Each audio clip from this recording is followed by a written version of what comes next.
ሰላም ጤና ይስጥልን ክቡራት ተመልካቾቻችን እንደምን አላችሁ?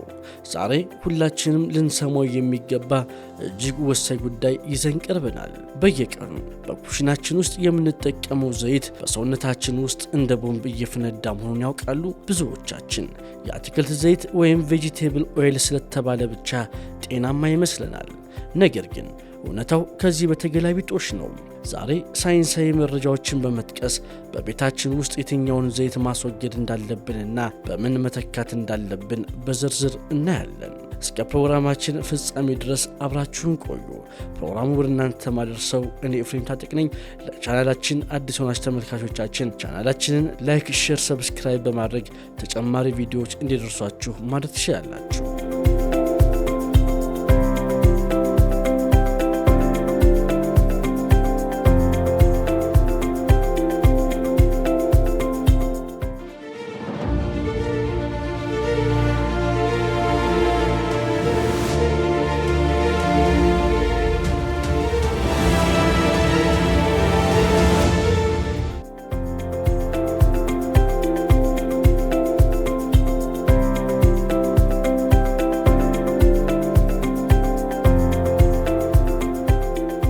ለመሆኑ እነዚህ ዘይቶች እንዴት ነው የሚመረቱት? ለምሳሌ የበቀሎ ወይም የአኩሪ አተር ዘይትን እንውሰድ። እነዚህ እህሎች በተፈጥሯቸው ከፍተኛ ዘይት የላቸውም። ዘይቱን ለማውጣት ፋብሪካዎች የሚከተሉት ሂደት አስፈሪ ነው። እህሎቹ በከፍተኛ ሙቀት ይበስላሉ። ይህም በውስጣቸው ያለውን ንጥረ ነገር ያጠፋዋል። ከዚያም ሄክሴን የተባለ የነዳጅ ተረፈ ምርት የሆነ ኬሚካልን ዘይቱን ለማውጣት ይጠቀማሉ።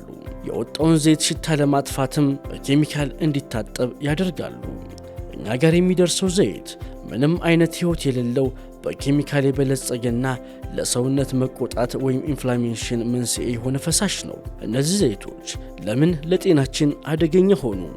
ለዚህ ሁለት ዋና ምክንያቶች አሉ። አንደኛ፣ የኦሜጋ 6 መብዛት።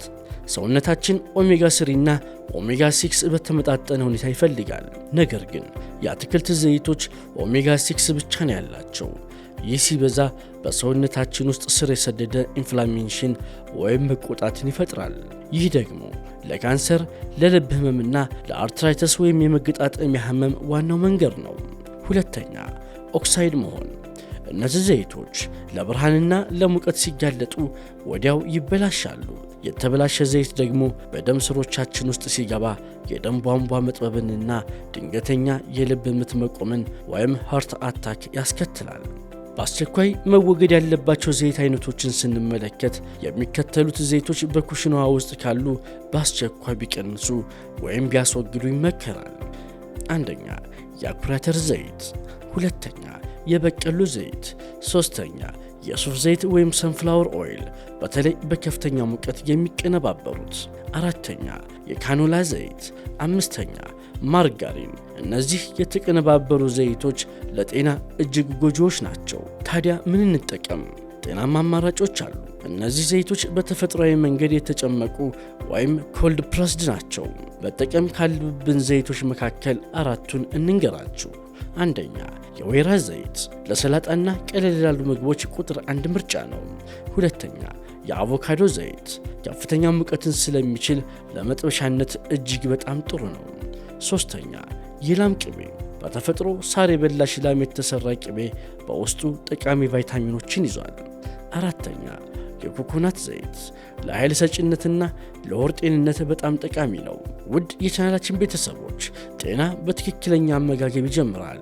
ዛሬ የምታደርጉት ትንሽ ለውጥ ነገ ከከባድ ሆስፒታል ወጪና ስቃይ ያድናችኋል። ዘይት ሲገዙ ሁልጊዜ ኮልድ ፕረስድ ወይም አንሪፋይንድ የሚለውን ጽሑፍ ይፈልጉ። ዘይትን ከአንድ ጊዜ በላይ ደጋግመው አይጥበሱ። ከተቻለ በትንሽ ዘይት መጥበስን ወይም በውሃ ማቁላላትን ይለማመዱ። ክቡራት ተመልካቾቻችን፣ ይህ መረጃ ለወዳጅ ዘመዶ እንዲደርስ ሼር ማድረጋችሁን አትርሱ።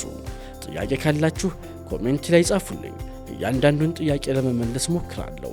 ለቻናሉ አዲስ የሆናችሁ ደግሞ ለተጨማሪ የጤና መረጃዎች ሰብስክራይብ በማድረግ ቤተሰብ ይሁኑ። ስለ ተከታተላችሁን እናመሰግናለን። ፕሮግራሙን ወደ እናንተ ያደረስኩት እኔ ኤፍሬም ታጠቅ ነበርኩኝ። ጤና ይስጥልኝ።